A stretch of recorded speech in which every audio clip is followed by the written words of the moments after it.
Okay, final broadcast in my series starting up right now, and I'm doing Penang, and I'm doing oyster omelette, first time ever, live on broadcast. Anyway, I've done it in my cooking class. And if you've ever been to Penang or you ever had oyster omelette, sorry, this is just brilliant.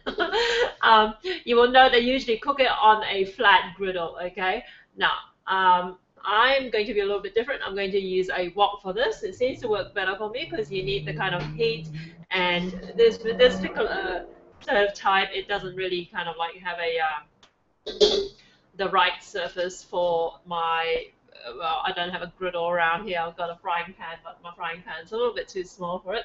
So we're going to work with a wok. Okay, oyster omelette, something you would find in Penang, in not a lot of other places in Malaysia, to be honest. Certainly I couldn't find it in Seremban when I was growing up over there. But when I was over in KL recently, actually, I was over in Jalan Alor, famous night market over there.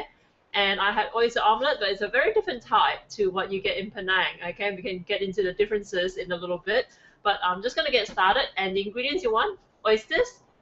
It used to be I would avoid making this dish because oysters in Australia are so expensive. Anyone who's lived in Australia would know that you buy them by the dozen or something like that, and they'll be like a $12 a dozen or thereabouts. But I've lately managed to find frozen oysters, and that seems to work quite well for this dish, and they're quite cheap as well, about $8 for a fair size pack. I've used some of this already over here. But what goes into this dish, very, very simple ingredients, are eggs, oysters, and tapioca flour. Tapioca starch, I've shown this about 50 million times on air. This is what it looks like. Okay, this is my kind of like a mutant pack. I don't think you can see it on screen, but just have a look at Asian grocery stores. Tapioca starch, tapioca flour, or sweet potato flour is what you Americans might sometimes find it listed as. And you want some of this in here. Don't worry too much about the actual recipe.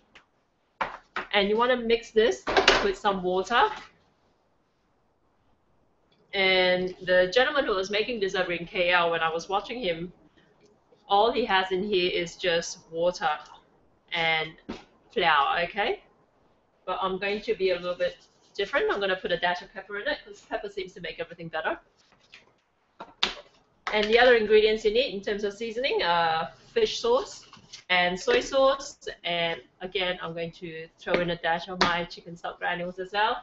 The other thing you might want are garlic chives over here, okay?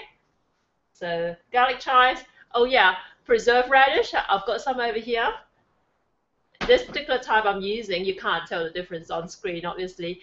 I always talk about the one that I like, usually in a lot of my videos. I like the Thai variety that's already pre-minced for you, and it's got a little bit of sugar in it as well. It's a little bit sweet. I don't have that today.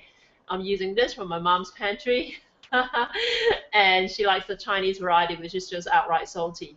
Okay, and those ones you generally would have to rinse, and then you have to chop them into tiny little bits, which is what I've done here. And I've got some garlic here as well. Okay, so let's just get started. And because I'm using a wok, it'll mean I'm going to have to swivel this around a little bit. Okay, I'm just going to get my wok ladle over here. Don't try this at home. I mean, reaching over your high pressure burner. And I'm going to throw in some oil. Okay. Now this particular dish, you don't realize it when you're watching them cook it, but it uses a lot of oil. Okay, you want to get this quite hot, and because I'm using a wok as opposed to a flat griddle, I'm just going to have to watch this a little bit closely. But you want a thin layer of this tapioca starch mixture in here. Okay, so I'm just going to put this in small amounts because it's not a flat surface, it's going to otherwise just gather on the bottom of this wok. I'm just going to cook a small amount here because if you have been following my hangouts, you know I've just come away from the ikan bakar, the grilled fish, the Malay grilled fish hangout on air just a short while ago, and while I was gone, part of the reason why I held back on running this was because I'd actually already advertised at a specified time, and a lot of people were going to be tuning in to watch because it is Penang, and everybody loves Penang. Okay, and also I took advantage of the downtime I had to finish off the grilled fish. I ate every single scrap of it, so I'm really full. I really can't face food at the moment, to be honest.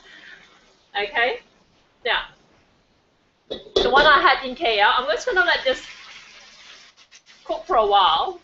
The one I had in KL is extremely crispy. Okay, they cook this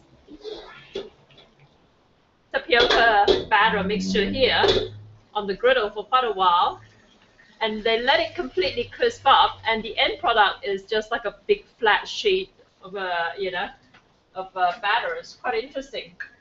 And also, when I was in Sarawak recently, I was taken to this food court that does seafood by Chef Liao from 4 Points by Sheraton. He's the executive chef there. And he took us to this place for seafood, and he told us, oh, he's going to order this spaceship for us, and we had no idea what he meant. And what came out was actually an oyster omelette. And that particular one is an even crispier version. It's like, it comes out looking like a big spaceship because it's like a molded kind of like a bowl, essentially. So you want to keep cooking this till it completely crisps up quite a bit. Well, quite a bit. And the two crispy versions I've had, they like to keep the tapioca batter mixture fairly intact, whereas in Penang, they break it up and mix it in with the egg. Okay, so that's one of the points of difference. I've never been to Thailand. I'm told the Thai version is the really thin, crispy version as well. Okay, but we're in Penang now, and I was in Penang recently, and it's quite funny because I've met a few Penangites in my time. Now I'm just going to crack some eggs in. I'm going to crack 2 eggs in here. Okay, that's quite interesting. What's in that? Okay, something in the egg. Okay, yeah, I was in Penang recently. I stayed at the Shangri-La, 2 properties over there, Rasa Sayang and Golden Sands, and met a lot of people in the course of our filming. I'm just going to break up the egg. I'm just going to let them sit in there for a little bit, okay? Let it mix in with the tapioca batter mixture.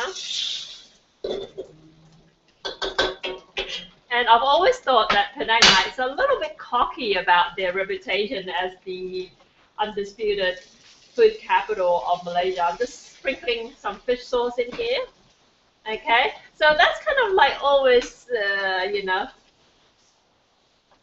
caused me to react a little bit, kind of like I tend to like to run a little bit counter to conventional wisdom. So I would always find reasons why I thought, oh, they're not that great, sort of thing, or why I thought Penangites are a bit full of themselves. Okay, I'm just sprinkling the oysters in now. Okay, and just bit more fish sauce, and I'm just gonna put in a dash of soy sauce here. But I think it's really in this last trip in Penang that I've really finally, I think, started to understand the Penang psyche. It's really they are actually very nice, very different to a lot of Malaysians from other parts of Malaysia.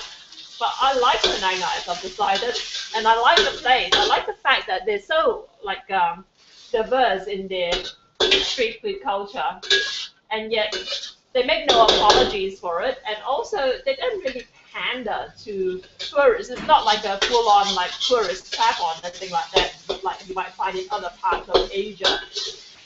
So, the fact that they go about their business, their street food stalls, their famous hawker stalls look the way they do, look the way they did 30 years ago. It's like they cater to the working masses in the city and not necessarily to passed up tourists, and I like that about it. It's a really, really interesting place in Malaysia. I'd love to go back there again. It's one of the cities in Malaysia I can see myself moving to if ever I move back to Malaysia. So there you go. How long did that take me? About, what, 5 minutes or something like that? That's the oyster omelette. As you can see, just very, very quickly, you want to get the tapioca starch mixture completely set to the point it's crispy. Crack in some eggs. Let the eggs work their way through the tapioca starch for about half a minute or so. Break it up a bit, add the fish sauce and that sort of stuff. And then throw in the oysters. You can throw in the garlic. Oh, I forgot to put the radish in. I'm just going to turn this back on a little bit. Okay, so garlic and radish in there. And then just season it with pepper and a bit more fish sauce, soy sauce. And if you want, you can, sometimes what they do is they throw in some bottled chili sauce in there as well, okay? Or you can just serve that on the side as well. So there you go. The oysters should not get overcooked. You got to pretty much, first of all, the batter cooks for a while, a couple of minutes at least, and you crack in the eggs for about half a minute, and then you usually, like I said, just keep adding oil if you think it's, it needs more of it, because it is actually ultimately a fairly, oil-rich dish. Put in the garlic and the radish and the oysters, fold it all in, and then dish it out, and there you go. That's your oyster omelette. So give it a shot at home. It'll take a few practice runs, I think, but it's not a hard dish to make at all, and certainly the ingredients are not that exotic. So that's the end of my series. I'm going to post the recipe up. Don't forget to subscribe to my YouTube channel, youtube.com/JackieMSydney, and you'll be able to see a lot more of my other videos, Hangout or otherwise related, and I look forward to your company then. Selamat makan.